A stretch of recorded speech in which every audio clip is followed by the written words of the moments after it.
We're now going to have a look at a game between Aronian and Kramnik from the World Championship candidates in London. It was a very, very interesting game in itself, but what I'm really interested in is the opening and the actual concept in IQP positions.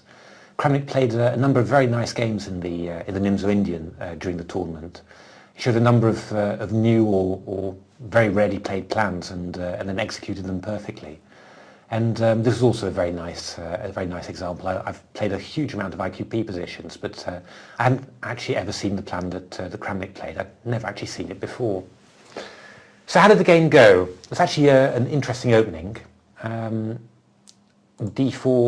knight f6. Aronian is white, Kramnik is black.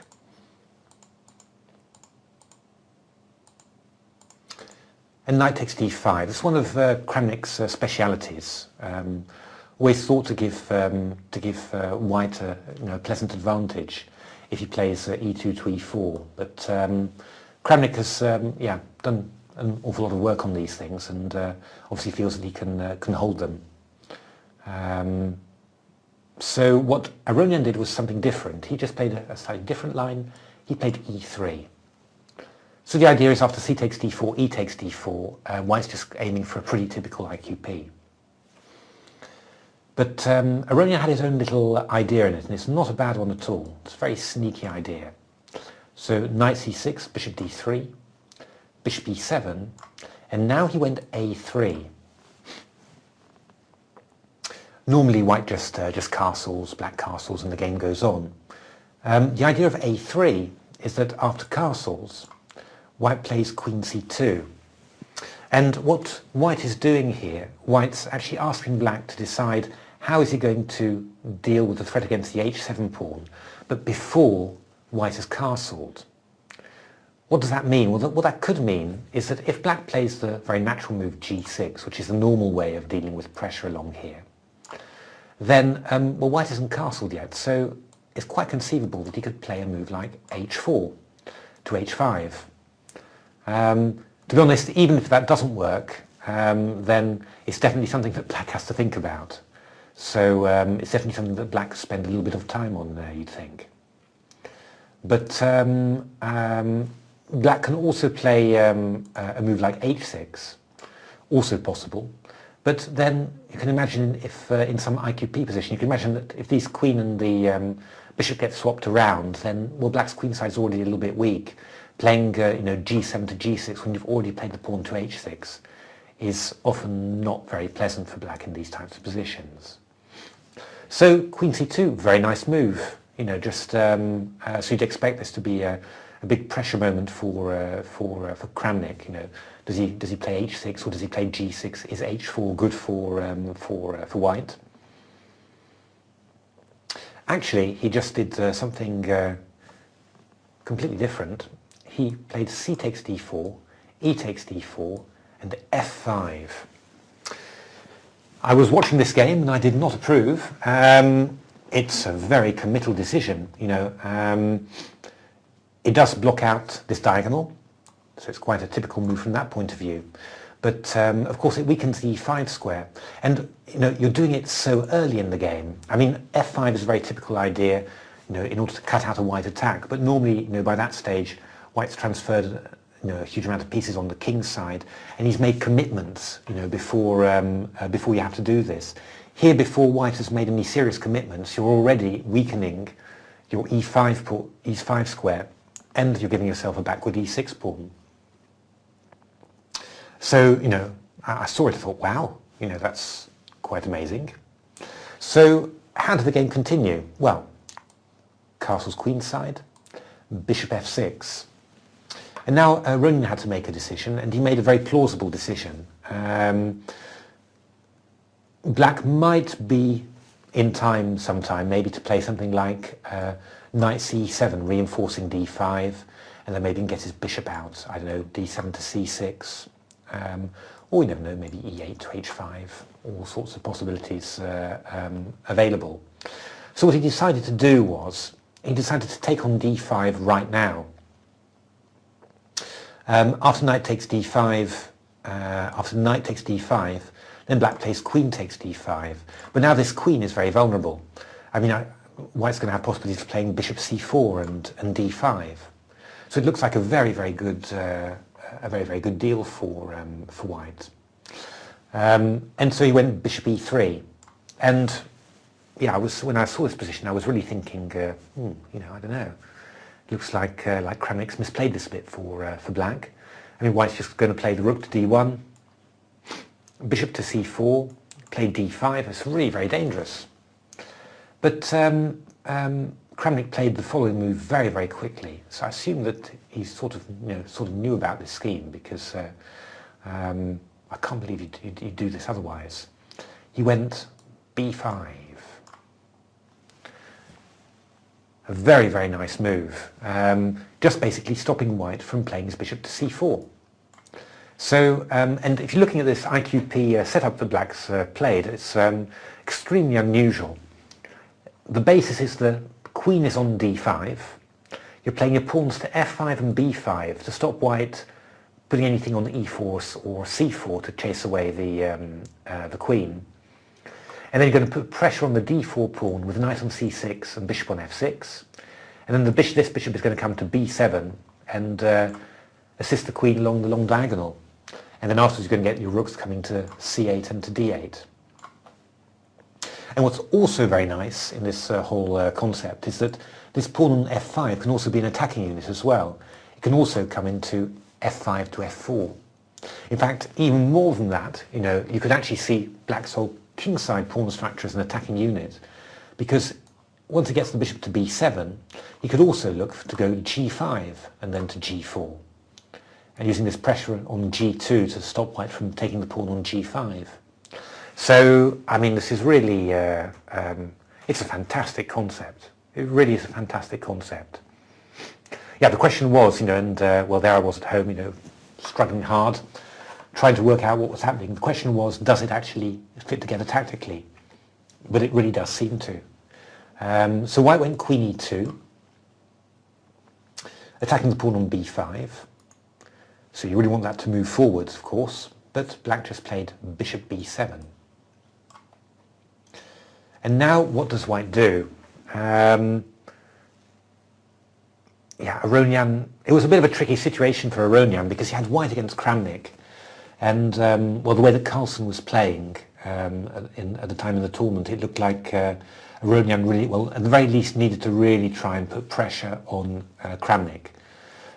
Because probably the best line, I think, for white would be to take a draw by repetition in some way. But obviously that was not going to be enough for Aronian. Also not for Kramnik, but yeah, it's always very uncertain, you know, what would Kramnik have done, you know. So it was a very difficult situation for him. So he really just, you know, he just decided that he would go for it, basically. If we're looking at the variations as they exist, we could bishop takes b5, of course, is the most obvious. What does black do against this? Well, black plays f4. So trying to knock away the bishop on it from e3. If we go bishop f4, then I've got knight takes d4, and this knight's feeling rather sensitive because the pawn on g2 behind it isn't properly defended. If white goes bishop takes c6, then we've got the very nice idea, bishop takes c6, bishop takes f4, and then what do we want to do? We could try bishop b5 and pick up the exchange. White's got two pawns, but a number are a little bit weak. That is possible. Alternatively, we could just go for equality with bishop takes d4, and this is just going to lead to equality in the end. For example, queen d2, rook a d8, queen takes d4, queen takes f3, gf3, rook takes d4. You know, and we're going to just have equality there. So bishop takes b5, f4. Probably the best line here would be to play bishop c4 for white. Queen e4 is the best line, and then bishop d3. And I think that probably, you know, the most sensible line here would be the draw by repetition. White can, however, try a number of other little interesting little ideas. which I don't think are better for him, but which also give a few opportunities. You could play after queen e4. You could play d5. And after e takes d5, then bishop d3, queen e6, and bishop c5, and try and play this ending. I was wondering whether this might be a little edge, but well, the computer was steadfast in claiming that this was okay for black. And it is true. I mean, an awful lot of space there really for black, and that probably compensates for the isolated queen's pawn. Can be it might get a little bit tricky for white to actually keep a foothold in the centre if black's kingside majority gets going. So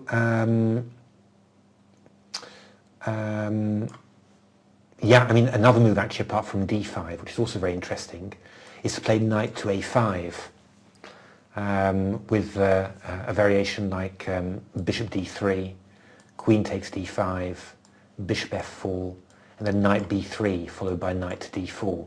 Also going to lead to equality. A lot of complicated variations there. Of course, the general point of it is that black has got a lot of attacking units against the white centre here. All these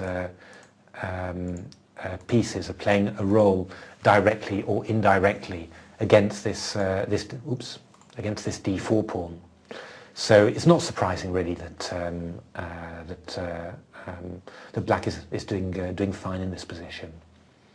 The game actually continued. Rook ac1, a6. That's yeah. I was actually looking during the game at f4, which I thought was actually quite decent as well.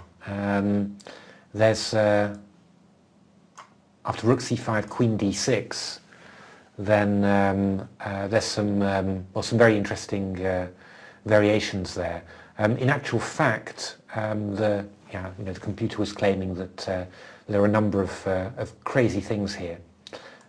Stuff like, for example, bishop f4, queen f4, queen e6, king h8, and then rook h5. Out of nowhere, just a kingside attack. And there's an absolutely incredible idea here, which I think only a computer could spot. And that's if black plays h6 to defend against rook h7, which is pretty obvious, then queen d7. And I was thinking, queen d7. What on earth do you mean queen d7? And but there's a couple of very nice points here. If black goes rook b8 just to defend his bishop, then white goes g3. And well, I suppose we're sort of going to say try and find a spot for the black queen. And well, there's not that many good spots there really, are there? So what he's got to do, he's got to play queen takes f3, and then we're going rook takes h6. What's happening? Yeah, gh6, we've got queen h7 mate, and if he goes king here, then I'm going to do a little shuffle here. I'll go bishop h7 check, king h8, bishop f5 check. Still can't take the rook, and king g8, bishop e6, leading to mate after this. I mean, that's gorgeous, isn't it, really? That's absolutely beautiful. Yeah, no, I really like that. But yeah, completely beyond my horizon anyway. I mean, queen d7, I just didn't get at all what that was all about. So there's some very interesting lines in that. Kramnik actually played the very simple move. He just went a7 to a6, and this was a very normal and good move. And the game continued afterwards. We got rook fd1, black went f4 now, rook c5, and then queen d6. And in this position, then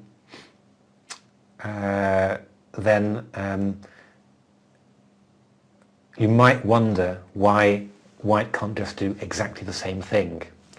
Why can't you play bishop f4 now, here, queen e6, king h8, rook h5, threatening mate, h6, queen d7. Same story, isn't it? It's just exactly the same thing.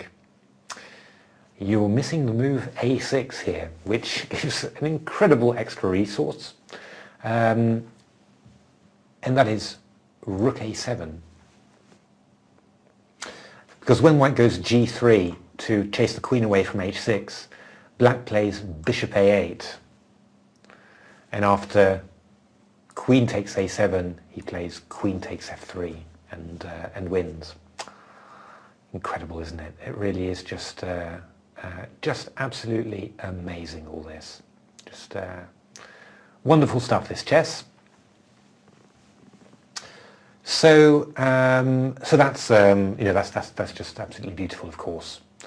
What Aronian did here, he went for he went all in actual fact, and he went queen c2, f takes e3, bishop h7 check, king h8, fe, which looked very, very dangerous, but in the end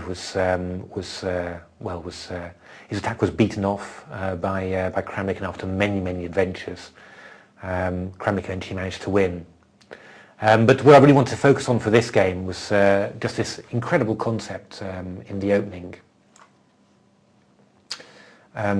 This concept here, just an isolated queen's pawn based on playing the queen on d5 and the pawns on f5 and b5 to keep pieces, to keep stuff like light squared bishop at bay, and then afterwards just lining up on the d pawn, bishop active on b7, and then rooks to the center, and then using this pawn, which is mainly defensive role, also as an attacking unit with f4, and maybe even the king side as well. It's a great concept, and well, you know, I mean, if ever you can use it in your games, I'd say definitely to try it, because it looks really, really strong. Hi, this is Grandmaster Damian Lemos. First of all, I hope you enjoyed this video. If you would like to receive more free chess videos from us, you can just click the subscribe button below. I would also highly recommend signing up for my free mail course, the 10 Grandmaster Secrets to Dominate Chess. During this exclusive course from onlinechesslessons.net, I'll share with you my own Grandmaster shortcuts to effective attacking, defending, and growth hacks to improving your chess without complicated books or memorization. So sign up by clicking the sidebar on the right, and I know you won't be disappointed. Once more, this is Damian for onlinechesslessons.net, and I'll see you in my videos. Thank you.